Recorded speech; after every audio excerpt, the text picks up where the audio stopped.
இராவணனின் 10 தலைகளின் ரகசியம். பல காலத்திற்கு முன்பு இலங்கையை தசக்ரீவன் என்றொரு மாபெரும் அரசன் ஆண்டு வந்தான்.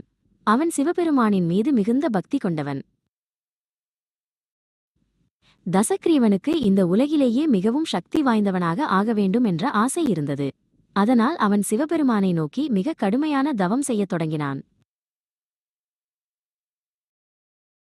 பல ஆண்டுகள் தவம் செய்தும் சிவன் அவன் முன் தோன்றவில்லை. தன் பக்தியின் ஆழத்தை சிவனுக்கு காட்ட தசக்ரீவன் ஒரு துணிச்சலான முடிவை எடுத்தான். தன் வாளை எடுத்து தன் சொந்த தலையை வெட்டி சிவனுக்கு காணிக்கையாக அளித்தான். என்ன ஒரு அற்புதம்! அவன் தலை வெட்டப்பட்ட மறுகணமே அந்த இடத்தில் ஒரு புதிய தலை முளைத்தது. இதைக் கண்ட தசக்ரீவன் தன் தவத்தை இன்னும் தீவிரமாக தொடர்ந்தான். அவன் மீண்டும் மீண்டும் தன் தலையை வெட்டி சிவனுக்கு அர்ப்பணித்தான். ஒவ்வொரு முறையும் ஒரு புதிய தலை முளைத்தது. இப்படி 9 முறை தன் தலைகளை வெட்டி காணிக்கை அளித்தான். 10வது முறையாக அவன் தன் தலையை வெட்டவாளை உயர்த்தியபோது அவன் முன் சிவபெருமான் பிரகாசமான ஒளியுடன் தோன்றினார். "நிறுத்து மகனே, உன் பக்தியைக் கண்டு நான் மெச்சினேன்" என்றார். "உன் தியாகம் நிகரற்றது. உனக்கு என்ன வரம் வேண்டும் கேள்" என்று சிவன் கேட்டார். தசக்ரீவன் அளவற்ற அறிவையும் பெரும் சக்தியையும் யாராலும் வெல்ல முடியாத வரத்தையும் கேட்டான். சிவன் அவன் கேட்ட வரங்களையெல்லாம் அளித்தார்.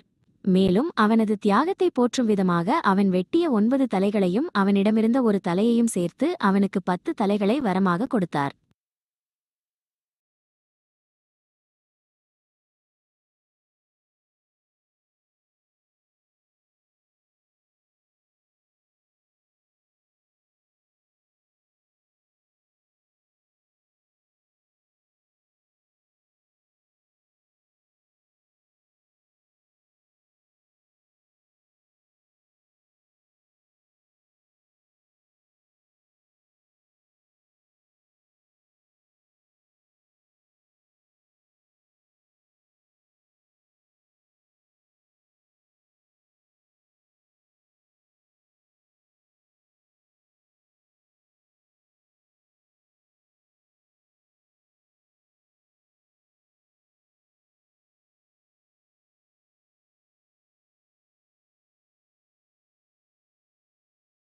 அந்த 10 தலைகளும் வெறும் அலங்காரமல்ல. அவை 4 வேதங்களையும் 6 சாஸ்திரங்கள்